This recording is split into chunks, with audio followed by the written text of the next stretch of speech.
Muy brevemente voy a tirar dos o tres ideas para que después hagamos un poco el debate y entre todas y todos podamos compartir nuestras reflexiones sobre lo que nos convoca. Las jornadas de hoy justamente nos convoca la reflexión sobre los impactos de la megaminería en las vísperas de lo que la historia blanca llama las revoluciones de independencia. Entonces me parece muy oportuno que en vísperas del 25 de mayo discutamos en realidad de qué hablamos cuando hablamos de libertad, de independencia política, porque precisamente la minería, no es solamente la mega minería, sino la minería moderna es la historia del colonialismo.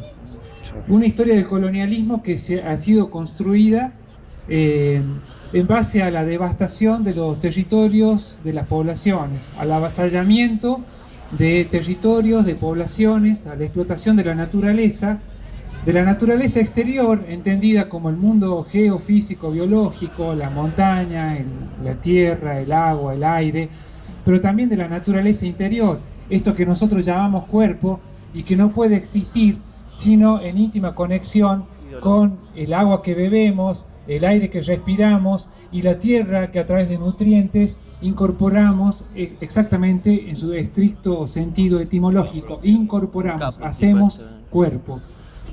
Y la minería moderna es la historia del colonialismo. Es la historia, por tanto, del capitalismo. No es la minería, como nos dicen. No es una minería universal. No es la minería que el hombre siempre practicó. Es una forma muy particular y muy perversa de minería. Una minería que surgió de la extraña amalgama del oro y la plata por un lado, con el plomo y el hierro por el otro lado. Esa es la minería moderna y esa es la minería que viene destruyendo los territorios y las poblaciones desde 1492 en adelante. Si nosotros, claro, leyéramos los clásicos de la economía, de la sociología o de la historia política, nos daríamos cuenta de cómo la modernidad no empezó con la revolución industrial ni tampoco con la revolución francesa, como nos dicen, sino que empezó propiamente en 1492 y se instituyó acabadamente con la revolución minera que se da en 1540 con la explotación del Cerro Rico de Potosí. Si leyéramos ahí en Adam Smith, cuando escribe él en 1776 La riqueza de las naciones, él dice: el gran descubrimiento que significó el oro de las Américas modificó sustancialmente el mundo. Y el oro provocó una excitación, dice, esa es la palabra que usa. Excitó de tal modo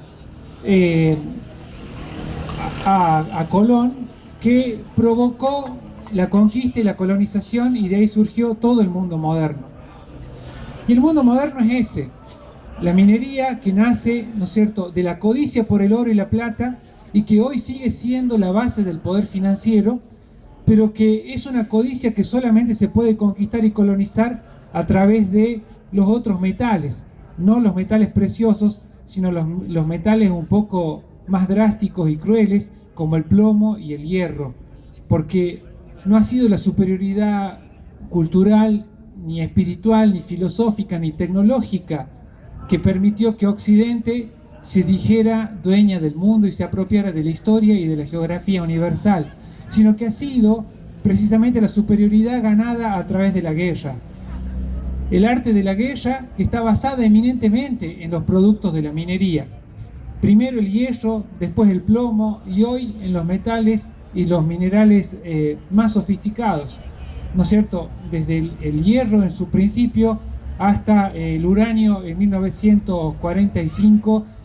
La historia de la minería moderna es la historia del avance de la guerra, el perfeccionamiento, la historia de esta civilización es una historia del perfeccionamiento, de la destrucción, de las armas de destrucción masiva y de las armas puestas al servicio de la acumulación y de la codicia, que están emblemáticamente representadas en la minería del oro. Eso es lo que tenemos desde 1492 en adelante. Una cultura particular, Occidente, que se dice la cumbre civilizatoria de la humanidad, que expropia al resto de las culturas de la condición humana. Dice, no, ustedes son inferiores, no son humanos, son subhumanos, subdesarrollados. Impone un patrón civilizatorio e impone un patrón de explotación. Una explotación que es de la tierra y que por tanto también necesariamente es de las poblaciones que hacen de esa tierra su medio y su forma de vida. Y esto nos llevó, ¿no es cierto?, al colapso ecológico que se constituyó en un problema político de alcance global hacia el último cuarto del siglo XX. En 1960, la ecología, los problemas ecológicos, los problemas ambientales se hacen un problema mundial, y entonces surge la reacción del poder ante el agotamiento creciente de las reservas de recursos naturales renovables y no renovables. Y eso es lo que nosotros hoy conocemos como neoliberalismo. Empieza en los 60 como una gran avanzada del poder, de los grandes centros del poder mundial, para lograr una reapropiación desigual del mundo. Porque esta civilización siempre se basó en eso, en un consumo desigual del mundo, en el 20% de la población que se apropia del 80% de los recursos.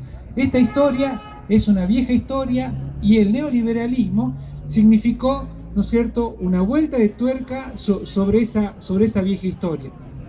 Empezó con las dictaduras militares, el terrorismo de Estado en los 70, siguió con el terrorismo económico de la deuda externa en los años 80, siguió con los procesos expropiatorios de las privatizaciones masivas en los 90, y siguió ahora, ¿no es cierto?, en la primera década del siglo XXI, con estos gobiernos progresistas que instalan plenamente el extractivismo. Y digo sí, efectivamente, gobiernos progresistas, porque el progresismo ha sido siempre eso, el progresismo ha sido colonialismo, el progresismo ha sido en el siglo XIX Sarmiento, Roca, ha sido también Avellaneda, ha sido la campaña del desierto, ha sido la civilización y la barbarie, ha sido la imposición de la civilización matando y destruyendo a nuestros pueblos originarios. Y hoy el progresismo, ¿cierto?, otra vez vuelve con esta arremetida para imponer el extractivismo que hoy estamos padeciendo a lo largo de toda América Latina y que se resume en esta ecuación: depredación y represión. No hay otra alternativa. Estos gobiernos progresistas son gobiernos coloniales, porque el progreso justamente significa la idea de que hay una única noción de la historia, de que hay una única idea de civilización y de que esa idea de civilización es la idea de Occidente. Eso es lo que está en crisis. Contra eso estamos luchando. Una economía que está completamente patas para arriba, que en nombre de la acumulación destruye las fuentes y los medios de vida. Contra eso estamos luchando. Esta civilización está enferma de una enfermedad terminal, porque se ha vuelto insensible a la devastación de las fuentes de vida. La acumulación se hace en base a la destrucción de las fuentes de vida, y contra eso es contra lo que nosotros estamos luchando.